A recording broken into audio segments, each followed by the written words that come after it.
Well, welcome to another lunch with Philip and Greg. Today's guest is Cirina Catania. Now, Cirina came into our life when Larry Jordan purchased the digital production buzz from Greg and I. Cirina came on board as producer. Well, unexpectedly, she became a very close friend of ours, so we know a little bit more about Cirina than we do normally when one of our our lunch guests. But welcome, Cirina, and tell us a little bit about your background. Oh my gosh, that was 8 years ago, at least Yeah, 8 or 9 years ago, right? Time flies. And things have changed a lot in those 8 or 9 years. Okay, but let me go back to the beginning, right? Yes. What? No, I'm thinking. Thinking. I'm listening. I mean, you don't think like this? You think like this? I think like this, I think like this, I think like We have been this. through a lot together in the last 8 or 9 years. Yep. But tell us a little bit before that. I mean, you've had a career before the digital production buzz, and I think a lot of people only know you for the digital production buzz, and that's hardly the sum of who you are. I know, it was shocking. A couple years ago, I was at lunch at NAB, and a dear friend of ours who works in the tech industry said, I didn't know you made films. I about choked on my water. Yes, I mean, you're a filmmaker now, and you've had a career as a high-powered studio executive in the past. Well, I started in this business, I think when I was about 3 or 4. I really did. I got a little Brownie Instamatic camera, and I started shooting with it, and they just couldn't get it out of my hands. And so it really was still photography that got me started, because I never thought I could paint. I wanted to be a painter or an artist, and I just didn't think I was very good at it. So I started doing photography. And that was my creative outlet. And I used to go out. I remember one time I snuck out of the house. I was just a little kid. I was just this high. And I snuck out of the house and I went down the street and climbed up into an apple tree with a pad of paper and a pencil. And I was sitting in the tree all day writing what I thought was amazing poetry and short stories. I was just a little kid. What did I know about writing, right? But my parents were looking everywhere for me, because I left a note, but the note was on the door and it was lower than eye level. So that, and as I got older, I was an Army brat. So I had the good fortune of having access to film labs. So this is back in the days of film, but way before digital. So I would go out, I would take my cameras and I would go out and I would shoot and I would bring it back, and then I would go into the lab and I would just start developing it myself and printing it myself and playing with it and then combining the pictures and the words to make stories. And that's how I got started. I think by that time I was about maybe 14, 15. And couldn't get me out of that film lab. I still love the smell of fixer. I love it. I've served my time in a dark room. Yeah, I gave the darkroom away actually to a student a few years ago, and I regret it. I think it might be kind of fun to go back. Oh, really? I so much prefer what I can do in modern software, and I can take the image and I can easily crop it and still keep it the same size. I can enhance the color, I can enhance the contrast.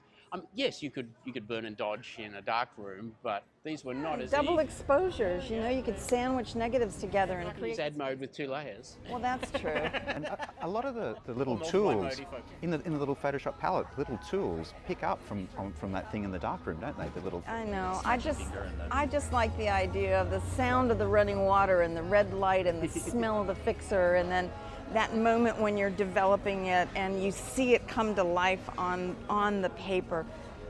Digital was a really hard transition for me. It was difficult for me to make that transition because I was so used to working with film stock, and I knew what the film stock would do. If I wanted a certain look, I would get Provia, or I would shoot Tri-X, or I would shoot Plus X, or Agfapan, and I knew what I was going to get when I went out with those films. Now, obviously, it's been quite a while since digital's been out, so I'm getting better at it. But I don't think I'm one of those photographers that does a lot of post-processing. Even now, I think my approach is much more journalistic. Do you remember what your first digital still camera was? What was it? When was it? I do. It was a Sony. It was the very first Sony that came out that had the small little discs in it. I don't know the name of it. It was a little box camera.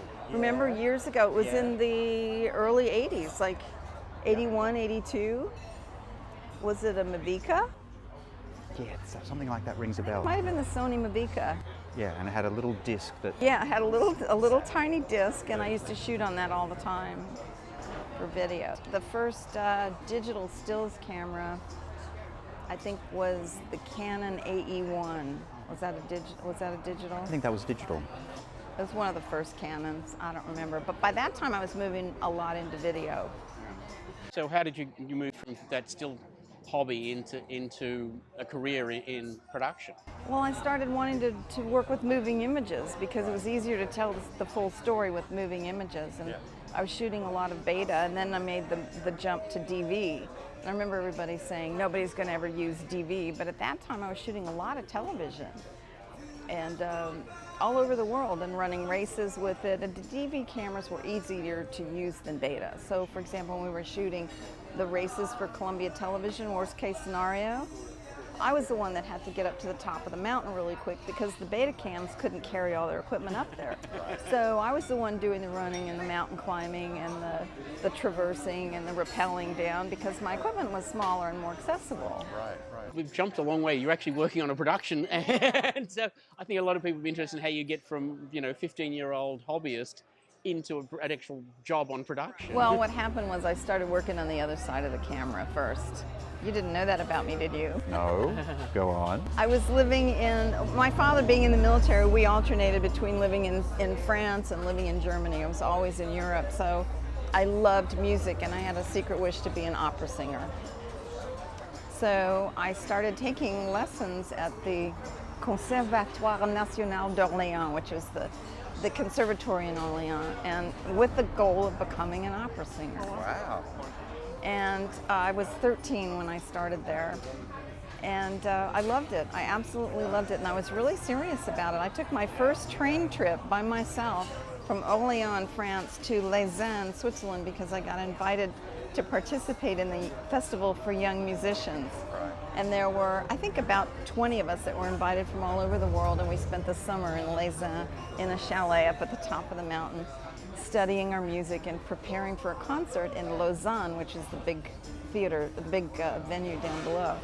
And I sang the aria from Madame Butterfly, which was way too, I could sing it, but I didn't understand the story at 13, so.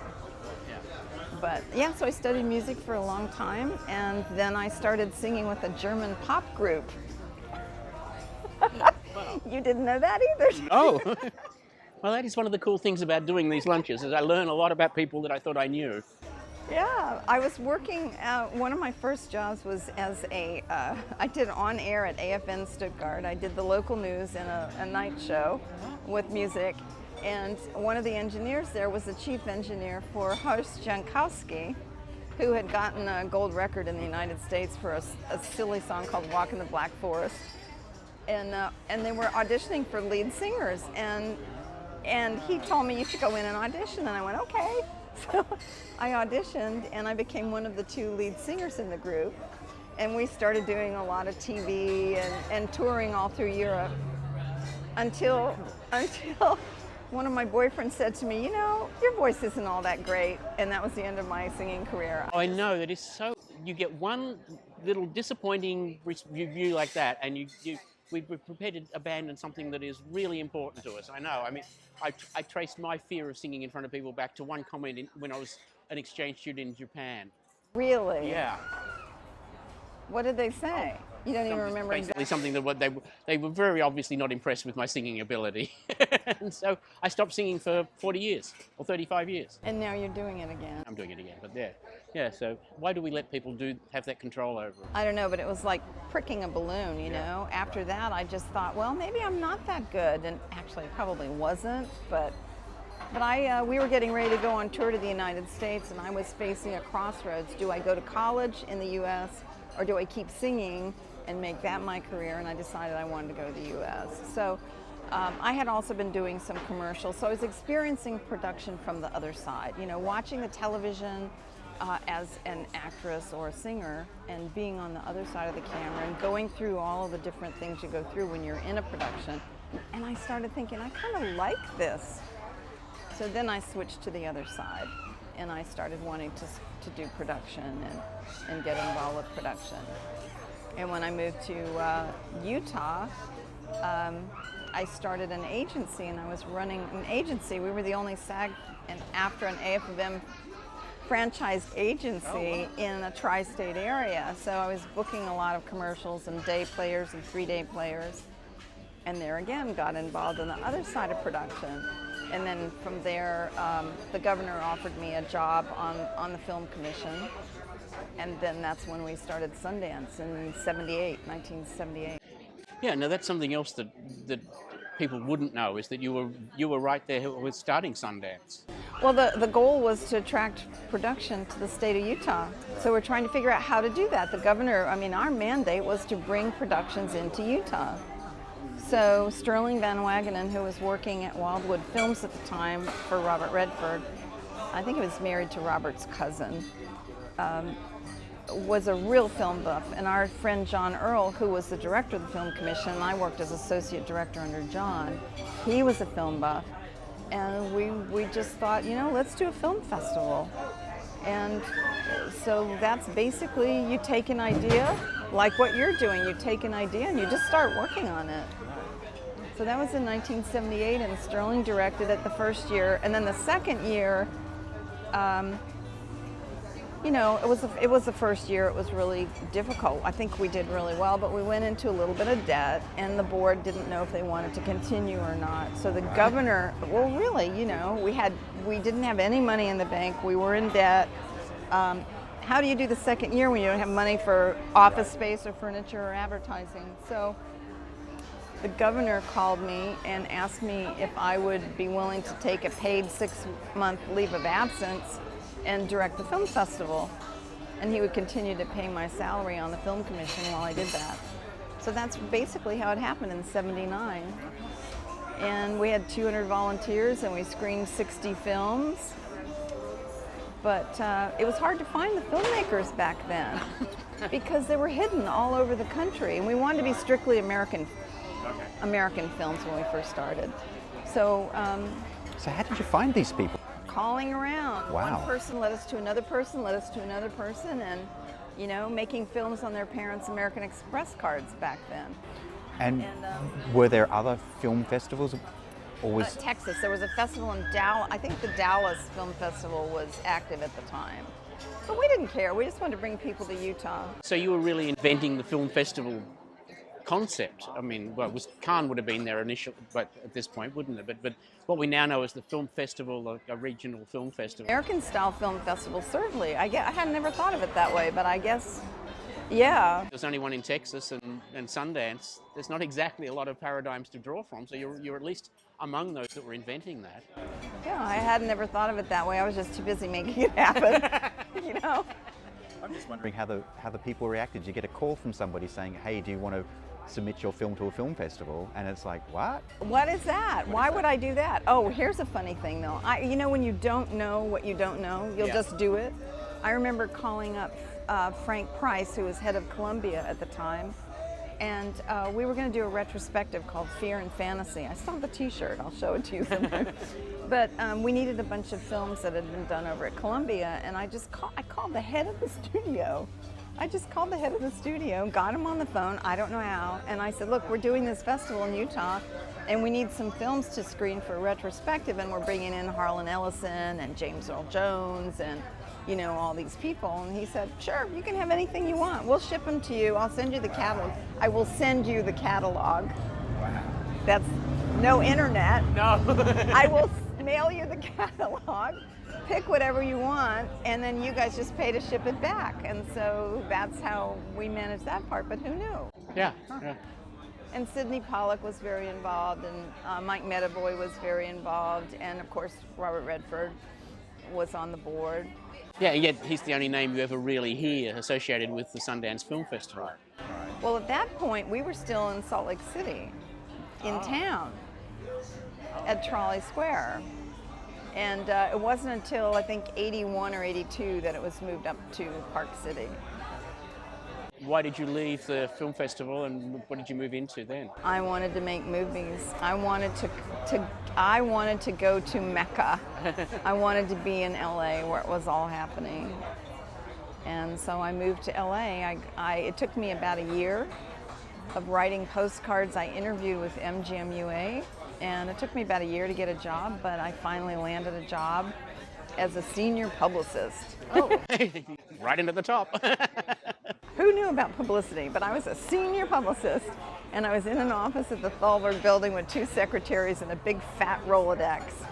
Coming from Utah, where I still wore my little Laura Ashley dresses with the white crinolines underneath them, right? I'm not Mormon, but I was pretty conservative. And so there I am sitting at the desk, and I'm working on the James Bond film Octopussy, and I couldn't even say the name. I remember calling up the head of Bob, I forget his last name, he was in charge of booking for The Tonight Show, and I, flipping through the Rolodex, picked his number out and called him up and said, I'm working on the new James Bond film.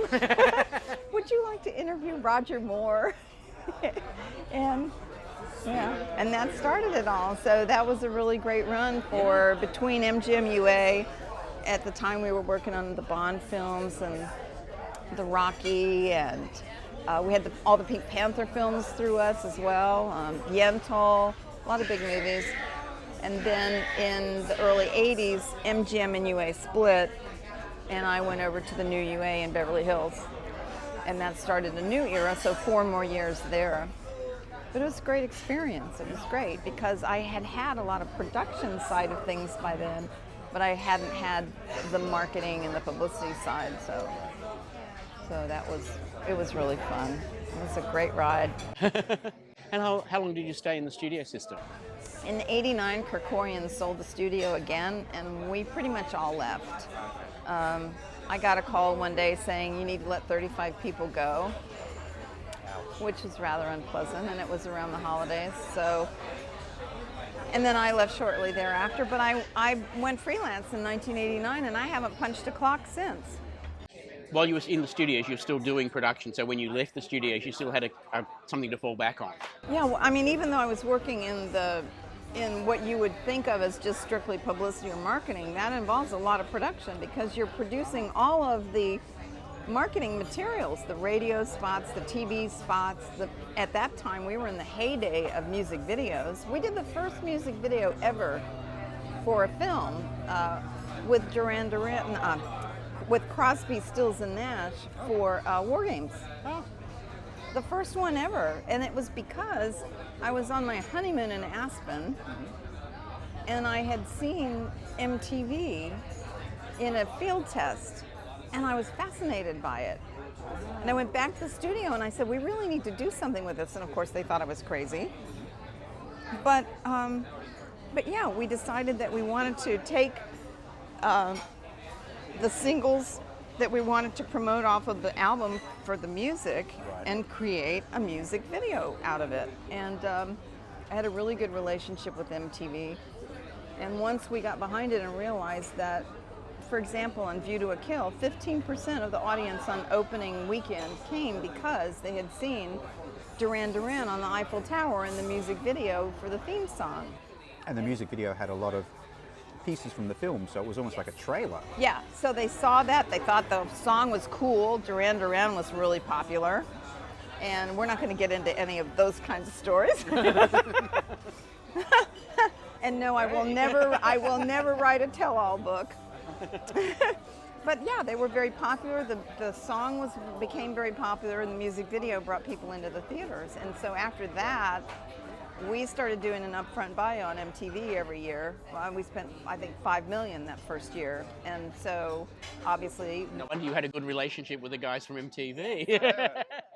And so we started doing a music video for almost every film and to help us market the movie. And that's how I stayed involved in production. Right. So I could be involved in the shooting and mostly in the post. As a studio executive, you don't really drive the actual set, obviously. But you are involved in a lot in the post. And so then I started learning more about post-production because of that. It has the big advantage of being air-conditioned. Yes. And the couches are comfortable if you fall asleep in the middle of the night because the editor is futzing with a cut, you know? Hopefully he'll wake you when there's got something to show you. Yeah, I remember the old Capitol Records round building. I spent many hours in that building back then. Yeah. Just keep eating. So the music could make or break a film. Right. We had a little film called Electric Dreams that died because there was a dispute between Sony Domestic and Sony International, and Sony Domestic pulled the music rights away, so we couldn't release the album domestically, and it had Madonna. I bought that album. You bought Electric Dreams? Yeah, it must have been available in Australia. It was not disputed, but yeah, I bought that album, definitely. Yeah, so then in '89, obviously, when it all fell apart, it was very sad, but it was really good because then I started working on major motion pictures in the field. And I started producing EPKs. I used to be the queen of EPKs. I loved them because it was my own little mini production, and I could interview people because I loved talking to people.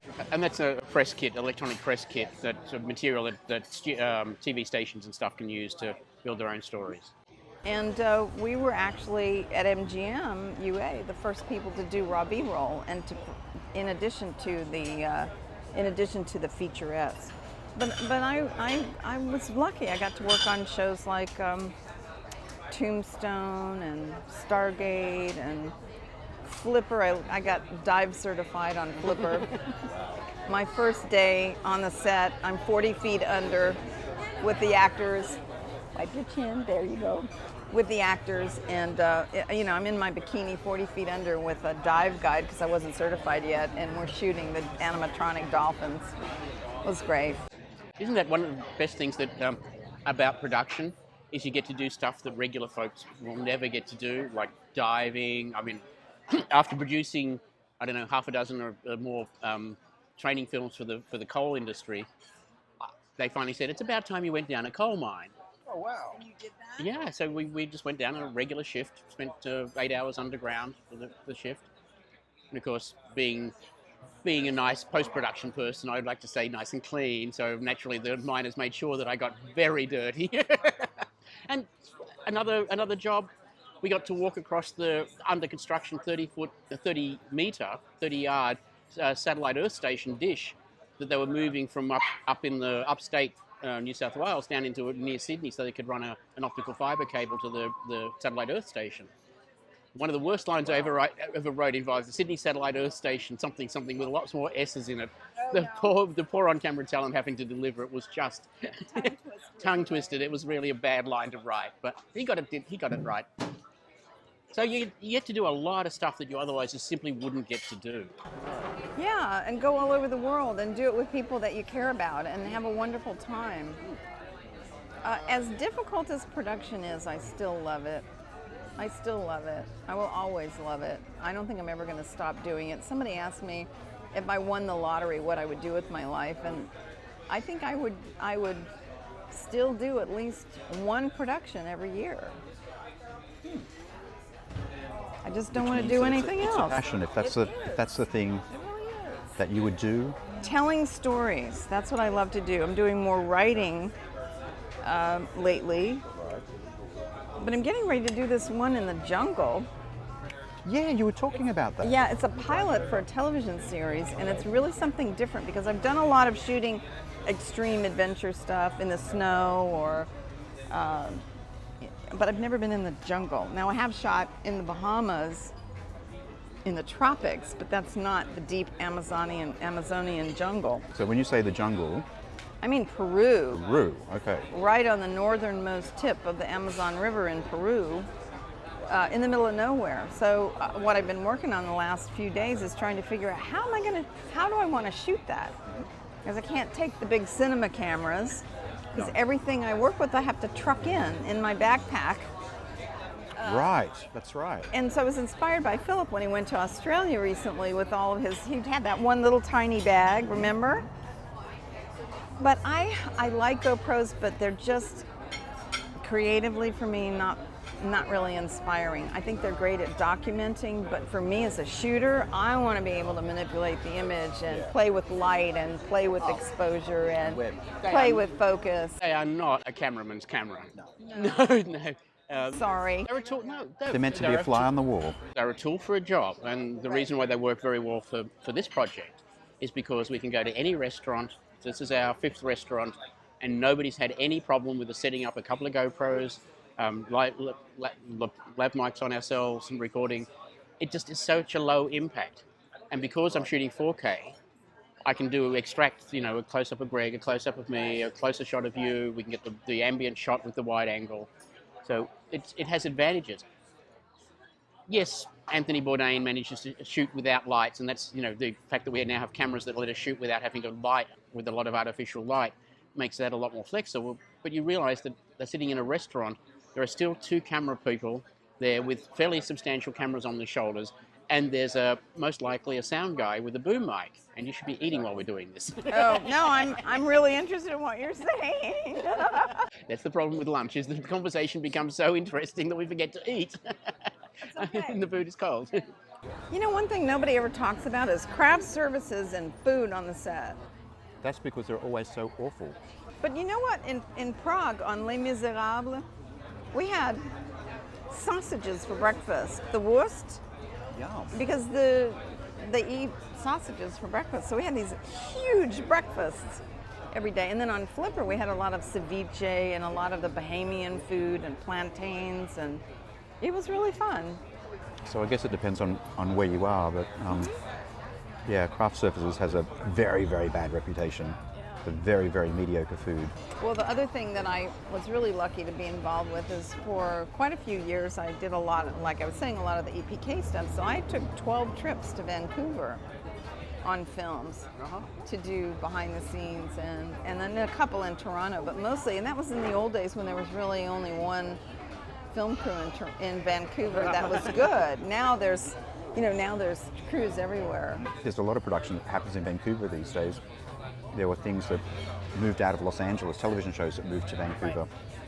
It's still happening. It's a problem. Runaway productions, I think, always going to be a problem for us. On the other hand, I'm very much a union person too, because they've protected me over the years, and I'm in the unions, and although I was off book on the Writers Guild for about 10 years, writing all of the shows for like Discovery or National Geographic and places like that, because they're non-union. Yeah, I don't think you can take the odd excess that happens from unionization and then reject the whole concept. Unions are why we have 8-hour days, or why production is trying desperately to limit it to a 12-hour day. That's, I completely support, 12 hours on, 12 hours off. We need those people to stand up to others that would want to maximize their profit at the risk of hurting other individuals. Well, and don't you think the people that are most vocal against the unions are the people that have to pay the wages, not the people making the wages? There's a certain class of entrepreneur that doesn't want to pay a fair wage, wants to pay the absolute minimum they can, work people as hard as they possibly can get away with.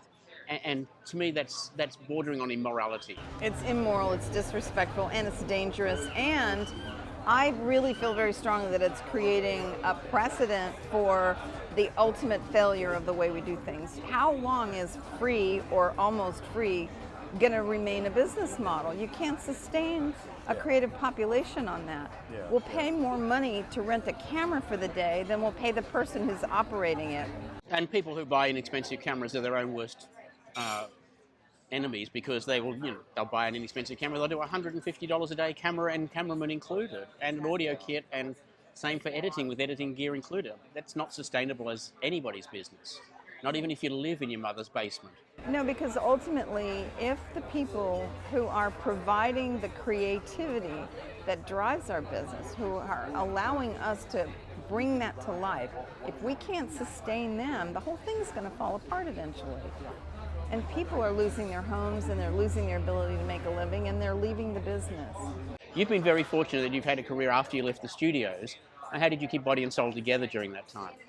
I just love it. I just kept working. So I started doing a lot of publicity on major motion pictures, and that included some of the still photography, the producing the EPKs, sometimes shooting the EPKs as well, writing the press kits, writing the press releases. And then at one point in there, I decided I wanted to produce again, and I started optioning projects, and realized very quickly that I even though I had been at a major studio, doing it as an independent is a whole different thing. So I had the experience of Sundance under my belt and the studio experience, And then I just started, and I'm trying to remember what my first paid directing job was, and at the moment I can't even think of it. I really can't. But I started either directing and or shooting a lot of episodic reality style television, not the real sleazy stuff, but the fun stuff. I directed 13 episodes of Southern Steel for Discovery about custom motorcycles with a great group of guys from Lynchburg, Virginia, and lived on that set with them on a multi-camera, 4-camera shoot for 6 months doing that. And I did a lot of racing, a lot of mountain climbing, and a lot of stuff for the National Ski Patrol, avalanche control, instructional videos, that kind of thing. And luckily at my age, the phone still rings because I just love it. And how did you get associated with Larry Jordan and the digital production buzz? Had you had any connection with Larry before the buzz? That's funny. That's actually a funny story. Many, many years ago when Larry was teaching at the Mac, what was that store called in Santa Monica? Mac Mall or something like that? Mac Mall? Yeah, it was Mac Mall. I took a beginning level Final Cut Pro class. I think it was even version 1. And he was so funny and so charming, and I had so much fun building titles and playing around with editing on Final Cut. And that was my entree into Final Cut. And then I just remembered him, and years later, fade out, fade back in, a few years later, I am writing, directing, producing all of the biographical videos for the Producers Guild for the Celebration of Diversity. So we were filming people like, Morgan Freeman, Danny Glover, George Sunga from the old days of television. We were doing dozens of these things, and I was traveling a lot and still doing my own production, so I needed a post supervisor, and Larry came in on contract to just be on call as the post supervisor on those videos. And we met again, and then when he bought the buzz from you two, he took me to lunch and said, I'm about to get involved in a new venture, and I really need a good producer. And that was the fateful yes. And that was 8 years ago. So we booked I think I've put over 1,600 people on that show in the last 8 years. Mostly friends, new friends, old friends, interesting people, and still managed to direct and produce other films on the side. I think I've done 3 for Nat Geo. It hasn't always been easy. There was one time that I didn't sleep for 48 hours. Oh, wow. In the middle of, I think we were delivering orphan elephants to the network, and I'm trying to get the buzz booked for that week and brief the guests and get it all ready, but you have an obligation, so you just do it. Who needs sleep? I can sleep when I'm dead. And what about your current projects? Well, this one I'm doing in the jungle I think is really interesting. I'm flying out in less than a week, and I'm going into Lima, and then from there we're taking a private charter to a little tiny town at the northern tip of the Amazon River in Peru, and then we're taking a boat downstream to a base camp there, and we'll be filming survival training videos and a pilot for a TV series.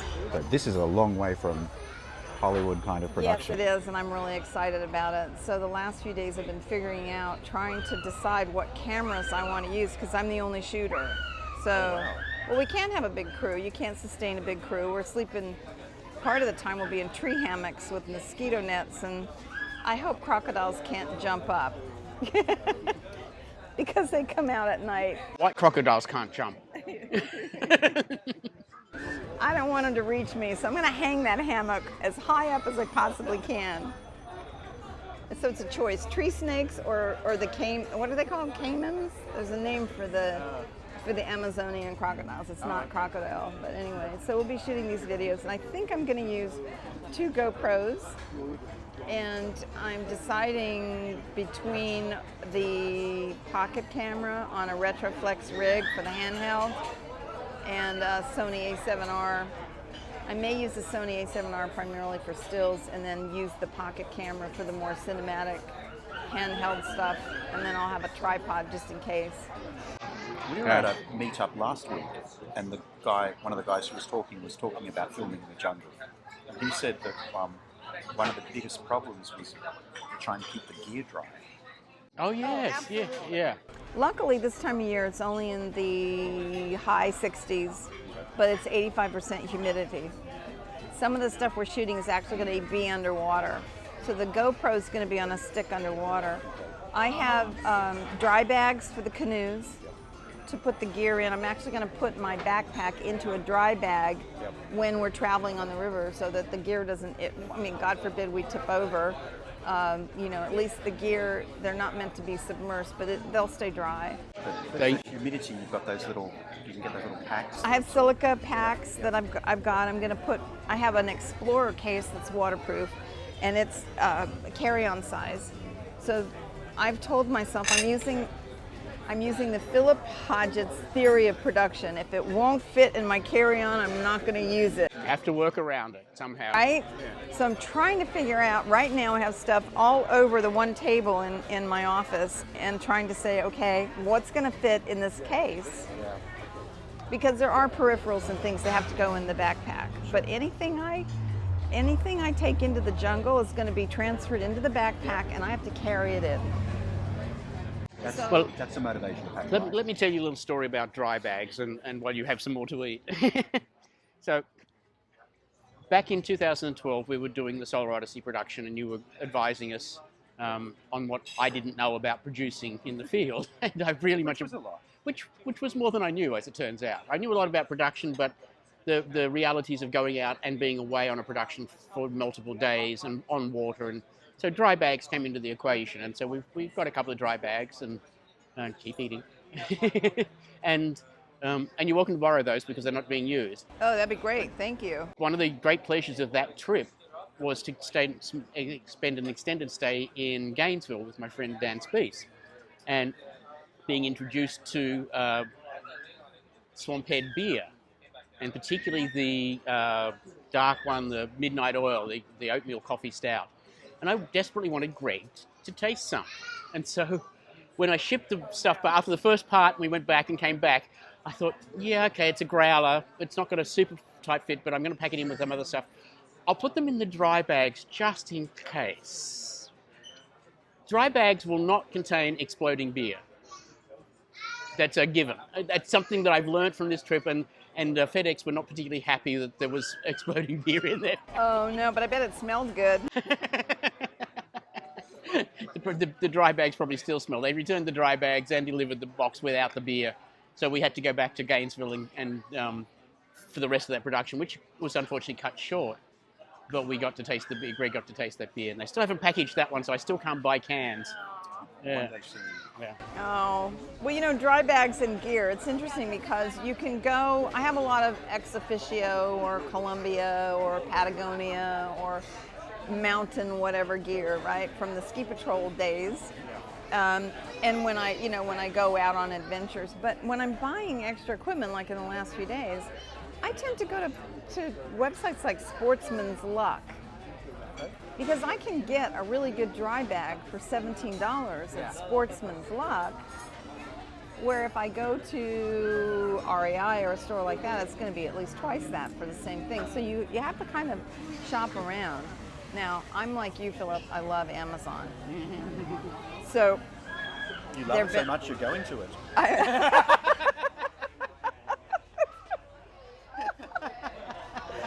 my God, that's true. Oh, Greg, that's hilarious. I don't know. So keeping the equipment dry, I have the silica gel, I've got the dry bags, I have my Explorer case that's waterproof. I mean, that could go into the water and it would float. Right. And I've got silica packs going in that. I'm also putting my gear that's inside my backpack in a dry bag inside the backpack. That's a good idea. So for two reasons. Number one, when I'm traveling through the airports or on the streets, I don't want anybody to steal anything out of the backpack, and I figure that if it's in a big dry bag in there, they're not going to steal it, number one. And number two, the backpack has to be outside, but if it rains or if we're in the canoe or something, the stuff inside will stay dry. But so moisture, it's 85% average moisture.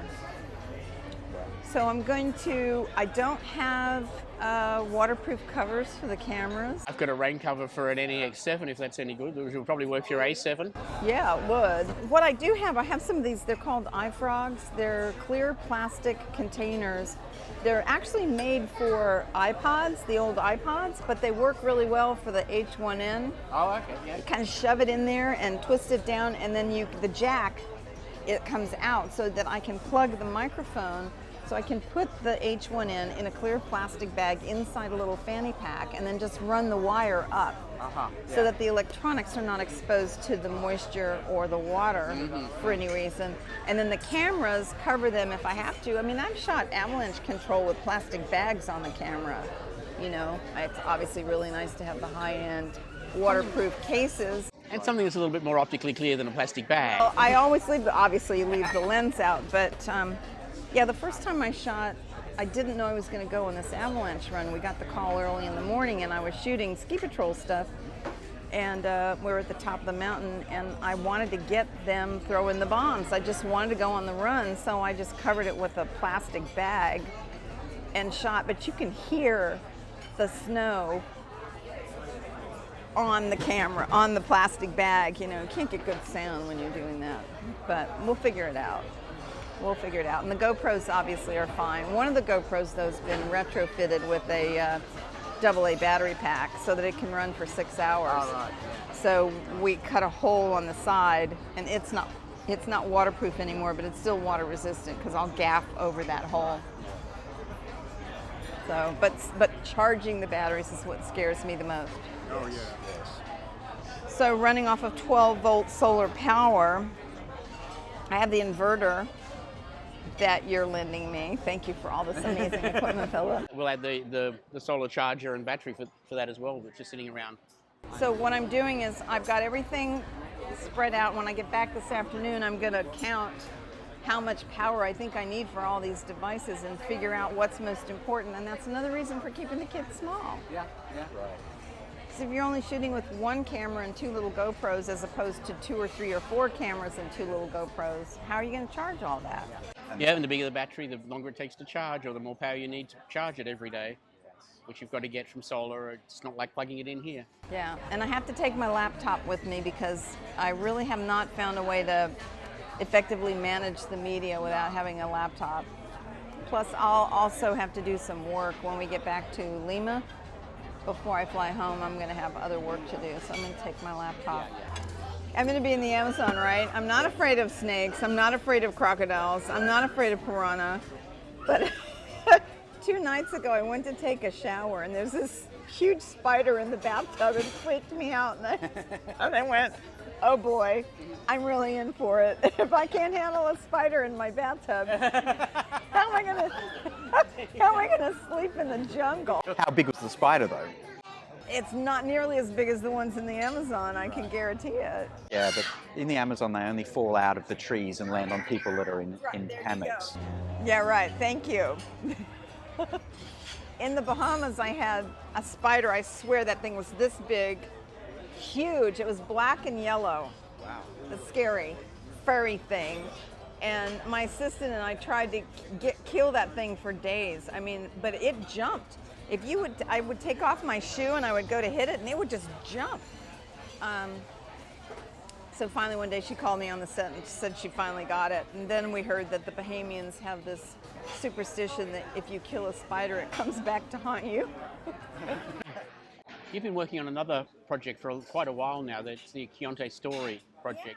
So how did you come to meet Keontae, and why was the story interesting to you? Oh, well, you know, you were there, actually. I think you were there that day, or maybe it was a precursor to the days when you were helping on Furnishing Hope.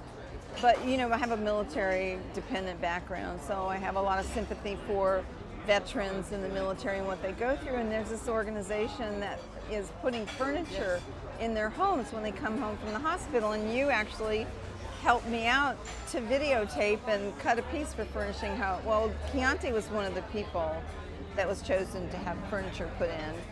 And we went to his apartment and I met him, and he's just so charming and so interested in photography. I started teaching him how to use the camera. And we just stayed talking, and then I heard about his background and what he had been through in his life as not an orphan. I heard about what he had been through in his life being raised in foster homes in Stockton, California, and how he enlisted at 18, stepped on an IED and lost a leg. But he was so positive about his life and really wanting to help other people. So I've been following him whenever I can for the last year as he tries to get a spot on the Paralympic track team. So I've been to Tempe, Arizona, went to the national track finals in Minneapolis, went to the Warrior Games at Quantico in Virginia. He was competing in swimming there. But yeah, I've been following him for a year and watching how inspiring he is to other people. So one more trip to Madison, Wisconsin to interview one of the guys that was in the hallway actually when the IED went off and helped carry him to the helicopter.